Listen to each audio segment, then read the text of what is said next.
নমস্কাৰ, মই সমীৰণ। আজি মই কথা পাতিবলৈ গৈ আছোঁ ৰাজনীতি আৰু অসমৰ সমস্যা, যিটো নেকি এতিয়ালৈ ৰাষ্ট্ৰীয় সমস্যা হিচাপে স্বীকৃতি হোৱা নাই। কথা হ'ল কি, 2025 চনত আমাৰ অসমবাসীৰ বাবে এটা ডাঙৰ দুৰ্যোগ আহিছিল। সেই দুৰ্যোগটো হ'ল অসমৰ সম্পদ 2025 চনৰ 19 ছেপ্টেম্বৰৰ দিনাখনো ধ্বংস হৈছিলে। তেতিয়া কিন্তু অসমৰ হৈ মাত মাতিবলৈ কেন্দ্ৰৰ পৰা বহুতো ৰাজনৈতিক দলৰ নেতা আহিছিলে। কংগ্ৰেছৰে চাওক, বিজেপিৰে চাওক। এতিয়া কংগ্ৰেছৰ নেতা ৰাহুল গান্ধী আহি অসমৰ জুবিন দাক ৰাজনীতিৰ লগত সংযোগ কৰি এটা বহুত বেয়া পৰিস্থিতিলৈ লৈ গ'ল কংগ্ৰেছ বিজেপি। তাৰপিছত বিজেপি নামিলে আৰু মোদী আহিলে কি বুলি কয়, জুবিন দাৰ তেতিয়া জুবিন ক্ষেত্ৰলৈ যোৱা নাই যদিও আহিলে আৰু ন্যায় জুবিন গাৰ্গক দিম বুলি আশ্বাস দিছিলে হিমন্ত বিশ্ব চৰকাৰে। কিন্তু মোদীয়ে আহিবলৈ ৩-৪ বাৰ সময় পাইছিলে সেই দুৰ্যোগৰ সময়ত, কাৰণ আগত সিহঁতৰ ইলেকশ্যন আছিলে। সকলোৰে গাদীখনৰ প্ৰতি লক্ষ্য ৰাখি অসমলৈ উৰা মাৰিছিলে, সেই ৰাহুল গান্ধীয়ে হওক বা নৰেন্দ্ৰ মোদীয়ে হওক। কিন্তু এতিয়া 2026 চনত যিটো বানত সমগ্ৰ উজনি অসমখন ডুবি আছে, এতিয়াও আমাৰ সম্পদ নষ্ট হৈছে। কিন্তু এতিয়া কোনো এটা এই ৰাহুল গান্ধীয়ে হওক বা নৰেন্দ্ৰ মোদীয়ে হওক অসমলৈ আহিবলৈ সময় হোৱা নাই, কাৰণ এটাই এতিয়া ইলেকশ্যন নাই।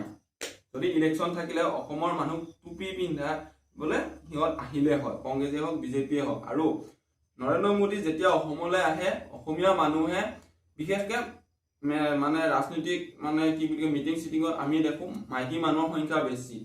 মেখেলা দাঙি হওক কিবা হওক, এখন গাড়ীত যাব নোৱাৰা, পাণ জাপাদি জাপি কেনে মাইকী মানুহবিলাক গুচি যায়। আৰু তেতিয়া মাইকী মানুহখিনিক ভাল হ'বলৈ বা অসমীয়াখিনিৰ মন জয় কৰিবলৈ নৰেন্দ্ৰ মোদীয়ে ভাষণ দিয়ে, কি খবৰ অসমবাসী।